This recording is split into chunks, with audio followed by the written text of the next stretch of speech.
Vesuvius explodes. Italy's historic volcano bursts into the most fearsome and devastating eruption in 70 years. Over the fiery crater, a great pall of smoke and lava dust spirals into the sky, a giant specter of endless grief for the Italian people. Suffering under many years of brutal fascism, then German occupation, then Allied bombing, then the devastation of battle, now it is Vesuvius. At least once in every century of the Christian era, it has hurled disaster. The city of Pompeii was buried when the huge mountain first thundered into volcanic life in the year 79 AD. Thousands of Italians perished. Excavations have revealed their tragic story. This was a pleasure resort of wealthy Romans almost 1,900 years ago. Rising 4,000 feet above the fertile plain of Campania, Vesuvius lazily pours forth a harmless curtain of smoke.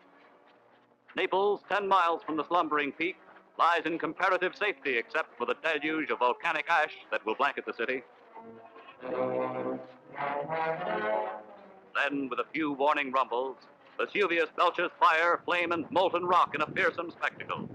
Tons of ash and cinders are borne skyward, while fiery lava streams down into the doomed valley.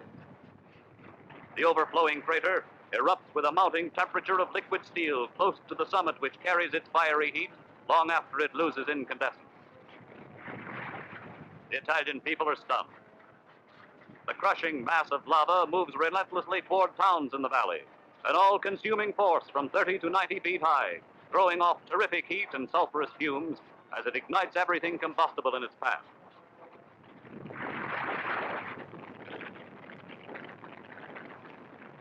Venturesome youngsters linger too long in the danger zone and have to run for it.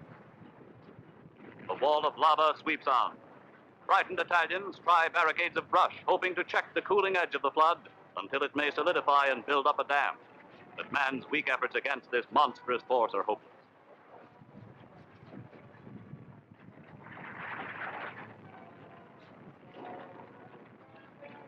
Mushrooming into the sky, the enormous gray-black ball of smoke fills the air with cinders for miles around.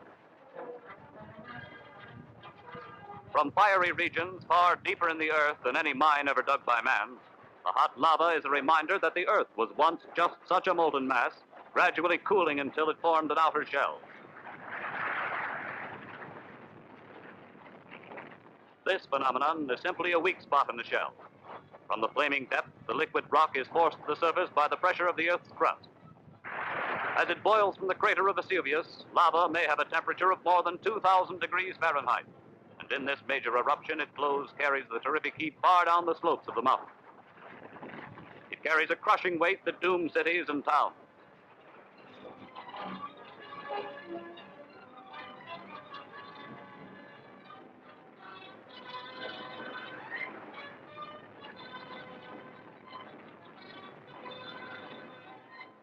Salerno, 17 miles away, is buried in lava dust 3 feet in depth. An army bulldozer helps to clear streets, and soldiers, aided by the people, labor to enable military traffic to move.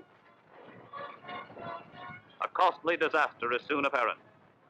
The people of San Sebastiano are warned to leave their homes as the moving wall of molten rock grinds to the very edge of the city. There is time only to save a few pitiful possessions. The burning mass is already threatening to engulf them as it comes on at 3 feet a minute, and nothing stops the flow.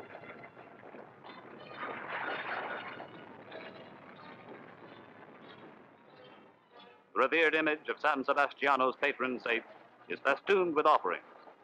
The faithful may leave worldly things behind, but not a blessed statue.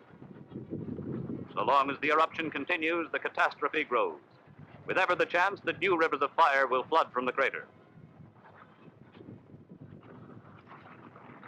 The moving mass is gathering its forces now to engulf a city. No puny structures built by man can slow the tempo of its crushing march.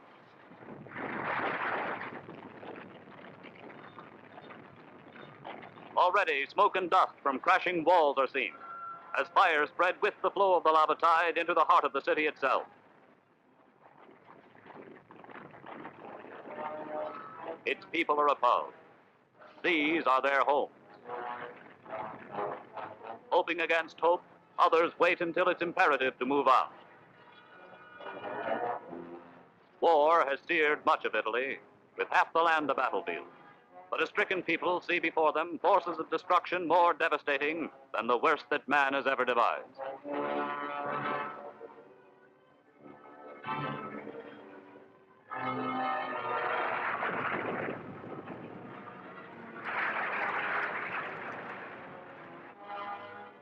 More people are ordered to evacuate. The eruption continues, swelling the lava flow, and all throughout the second day, dense clouds of stifling black smoke dust billow upward, heavily laden with hot cinders. People in another doomed town are warned to get out. The molten rock sears everything it touches. Now the destruction spreads to Massa di Soma. It vies with war for diabolical supremacy.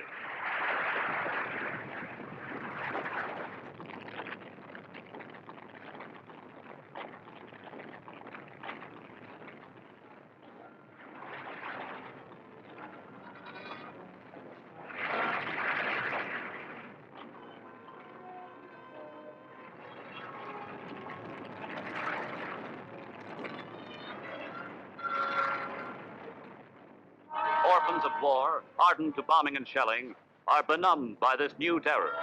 But so are their elders as they watch the drama of a perishing city. The unyielding tide of molten rock is accompanied by the continuous rumble of crashing walls.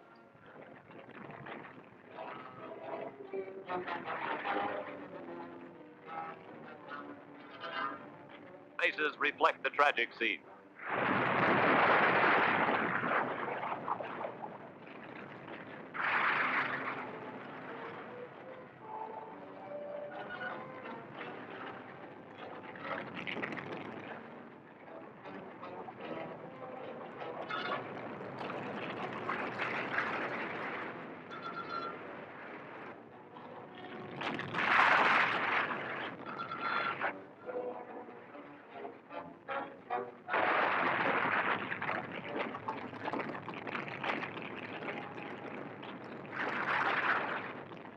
Ruin spreads throughout a city built within 2 miles of the volcano's peak and ignoring its tragic history.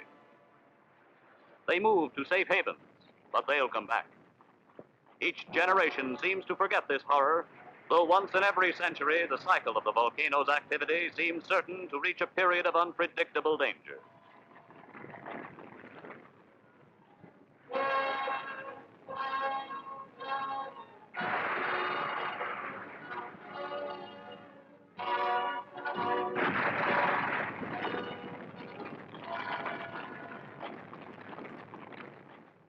The crater pours forth its blackish pall in giant clouds of lava dust, but it covers the land with precious ash that makes the earth fertile, and grapes will grow again to produce a wealth of wine. So the people will return and defiantly rebuild their homes on the slopes of the threatening volcano. They call the slopes the Happy Land, and all Italy prays that happier days will come once more with the end of this devastating eruption of Mount Vesuvius.